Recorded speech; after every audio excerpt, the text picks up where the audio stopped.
하나님이 사랑하시는 비산동교회 성도님들, 지난 하루 동안 평안하셨습니까? 오늘 우리에게 주시는 하나님의 말씀은 출애굽기 15장 22절에서 27절까지 말씀입니다. 하나님의 말씀을 함께 읽겠습니다. 모세가 홍해에서 이스라엘을 인도하매 그들이 나와서 수르 광야로 들어가서 거기서 사흘 길을 걸었으나 물을 얻지 못하고 마라에 이르렀더니 그곳 물이 써서 마시지 못하겠으므로 그 이름을 마라라 하였더라. 백성이 모세에게 원망하여 이르되 우리가 무엇을 마실까 하매 모세가 여호와께 부르짖었더니 여호와께서 그에게 한 나무를 가리키시니 그가 물에 던지니 물이 달게 되었더라. 거기서 여호와께서 그들을 위하여 법도와 율례를 정하시고 그들을 시험하실세 이르시되 너희가 너희 하나님 나 여호와의 말을 들어 순종하고 내가 보기에 의를 행하며 내 계명에 귀를 기울이며 내 모든 규례를 지키면 내가 애굽 사람에게 내린 모든 질병 중 하나도 너희에게 내리지 아니하리니 나는 너희를 치료하는 여호와임이라. 그들이 엘림에 이르니 거기에 물샘 12과 종려나무 70그루가 있는지라. 거기서 그들이 그 물 곁에 장막을 치니라. 아멘. 기도하겠습니다. 사랑의 하나님 아버지, 우리에게 오늘도 말씀하여 주심에 감사드립니다. 주님의 말씀을 듣고 순종함으로 복을 받는 우리 모든 성도들 되게 하여 주옵소서. 오늘도 듣고 순종하겠습니다. 이 모든 말씀 우리 주 예수 그리스도의 이름으로 기도드립니다. 아멘.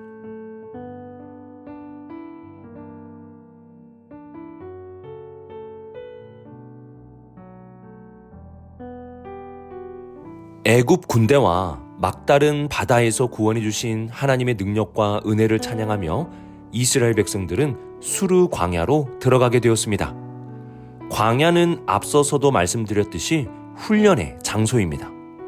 하나님은 광야에서 이들을 훈련시키고자 하십니다. 이스라엘 백성들은 광야에서 사흘 길을 걷게 되었는데요. 문제는 사흘, 즉 3일 동안 먹을 물을 얻지 못했다는 것입니다. 저는 지금까지 3일 동안 물을 안 먹어본 적이 없습니다. 목이 마르면 주변에 정수기가 있고 편의점에서 생수를 사서 먹으면 됐습니다. 그래서 3일 동안 물을 먹지 못했다는 것의 고통이 어느 정도인지는 알지 못합니다.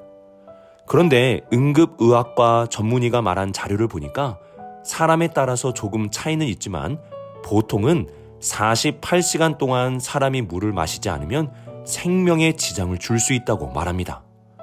지금 이스라엘 백성들은 3일 동안 물을 구하지 못했다고 합니다. 그러면 이들의 생명에는 지장이 있지는 않겠지만 목마름이 주는 고통의 최고점에 다다랐다고 할 수 있습니다. 이들은 목마른 정도가 아니라 고통스러워하고 있었습니다. 그러다가 23절을 보시면 마라라는 지역에 들어가게 되었는데요. 그곳에서 물을 발견하게 되었습니다. 사람들이 얼마나 기뻐했겠습니까? 그런데 그 물을 먹었는데 써서 마실 수가 없었다고 합니다. 이들은 3일 동안 물을 먹지 못했습니다.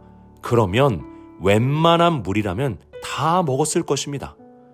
그런데 3일 동안 물을 먹지 못한 사람들이 마시지 못할 정도라면 이는 먹을 수 없는 물이었다는 것을 알 수 있습니다. 고통의 한계점에서 찾은 한 줄기의 빛, 그 빛은 이들에게 큰 소망이자 큰 기쁨이었을 것입니다. 그런데 그 소망과 기쁨이 사라지는 순간 이들의 입에는 원망이 나오게 되었습니다. 24절을 보시면 백성이 모세에게 원망하여 이르되 우리가 무엇을 마실까 하매 라고 말합니다. 이처럼 이들에게는 원망이 나오게 되었습니다. 보통은 이렇게 원망을 하면 하나님께서 책망을 하시거나 그 원망이 심각할 때는 심판을 내리시기도 하시는데요. 오늘 말씀을 보면 하나님은 원망하는 이스라엘 백성들을 꾸짖거나 책망하지 않으십니다. 왜 하나님은 원망하는 이들을 책망하지 않으시는 것일까요? 그 이유는 지금은 실전이 아니라 훈련의 시작이기 때문입니다. 이들은 이제 홍해를 지나 광야로 들어왔습니다. 지금은 광야에서 받는 첫 번째 훈련입니다. 훈련은 배움에서부터 시작하는 것입니다. 잘 배우고 그 다음에 실전에 들어가는 것입니다. 이스라엘 백성들은 실전에 들어가기 전에 광야에서 훈련을 잘 받아야 했습니다. 그래서 하나님은 이들의 목마름을 통해 먼저 가르침을 주시고자 하십니다. 책으로 배우는 것도 좋지만 직접 경험해보고 배운다면 잊을 수가 없을 것입니다. 하나님은 이스라엘 백성들을 목마름의 끝까지 이끌어 가셨고 이 목마름을 통해 무언가를 가르쳐주고자 하십니다. 그러면 하나님은 목마름을 통해 무엇을 가르쳐 주시려고 하시는 것일까요? 우리 2번 질문을 통해 그 답을 찾아보도록 하겠습니다.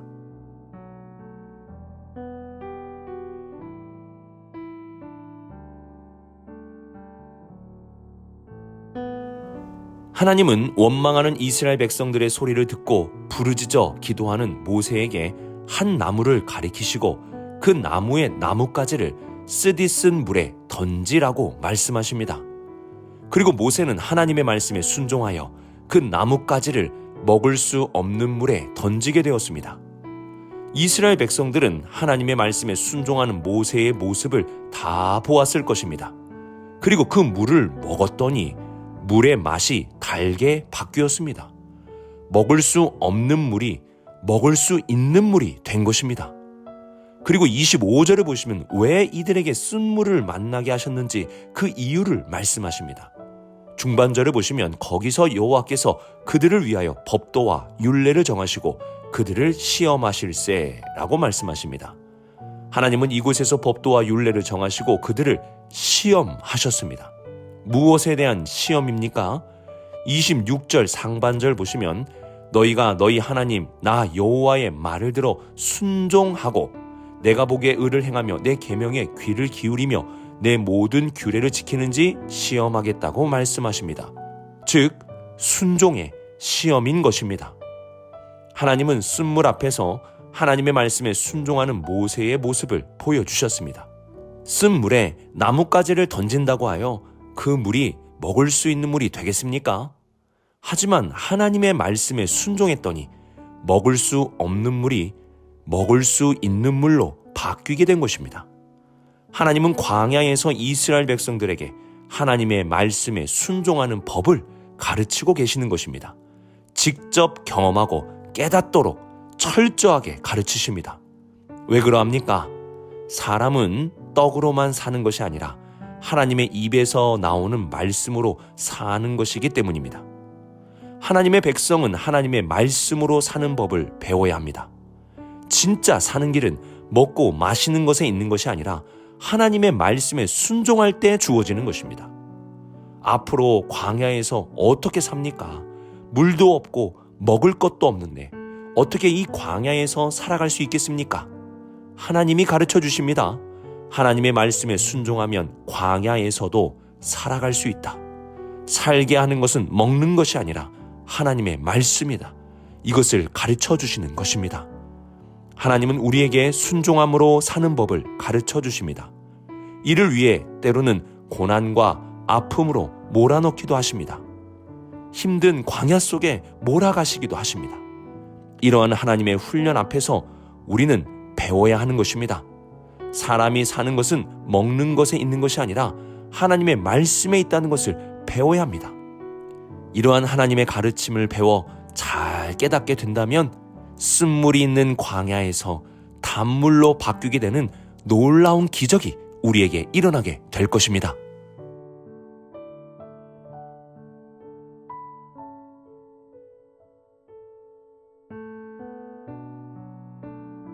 하나님은 이스라엘 백성들에게 순종의 중요성을 가르쳐 주시기 위하여 3일을 목마르게 하셨습니다.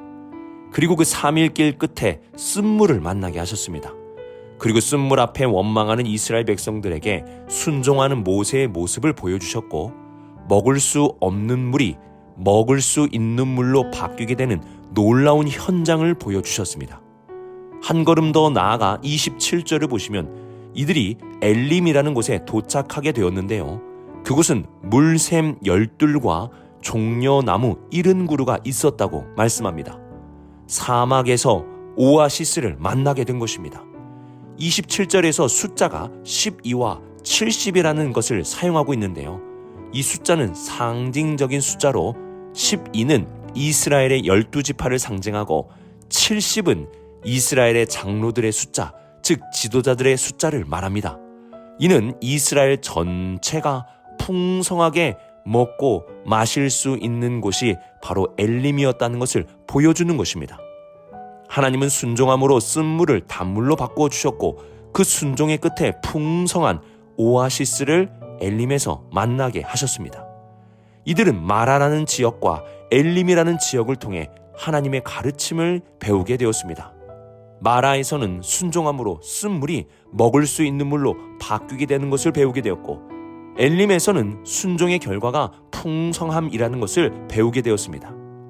하나님은 마라와 엘림에서 순종의 결과를 분명하게 보여주시고 알려주셨습니다. 우리는 이 순서를 잘 기억해야 합니다. 마라와 엘림은 순종 이후에 주어지는 것입니다. 순종이 기적과 풍성함으로 이끌어주는 것입니다. 우리는 순종함 없이 엘림만 구해서는 안 됩니다. 하지만 우리의 기도와 모습을 보면 풍성함의 엘림은 구하지만 순종하겠다는 결단의 모습은 뒤로 하고 있는 것 같습니다. 하나님은 우리를 광야로 보내셔서 순종함으로 얻는 풍성함을 알게 하십니다. 그리고 광야에서 순종함으로 부족하지 않고 오히려 풍성한 삶을 살게 하십니다. 우리도 이러한 순종함을 배운다면 광야와 같은 이 세상에서 하나님의 놀라운 기적을 경험하고 하나님이 주시는 풍성함 속에 살아갈 수 있게 될 것입니다. 그러므로 하나님께 배웁시다. 순종함을 배웁시다. 우리가 하나님께 순종하며 살아간다면 하나님은 우리를 엘림으로 인도해 주실 것입니다. 오늘의 말씀을 묵상하며 하나님은 광야에서 훈련시키신다는 것을 기억하시기 바랍니다. 하나님은 우리를 훈련시키시기 위해 광야로 인도하시고 그곳에서 실제적인 훈련을 시키십니다. 그리고 그 훈련의 목적은 순종함을 배우는 것입니다. 순종함은 쓴물을 단물로 그리고 엘림의 풍성함으로 인도하는 길이 됩니다. 오늘도 광야와 같은 세상 속에서 순종함을 배워 쓴물이 단물로 바뀌는 기적을 경험하고 하나님이 주시는 풍성함 속에 살아갈 수 있는 우리 모든 성도님들이 되시길 주님의 이름으로 축복합니다. 기도하겠습니다. 사랑의 하나님 아버지, 우리를 너무 사랑하시기에 이렇게 훈련시키시는 줄로 믿습니다.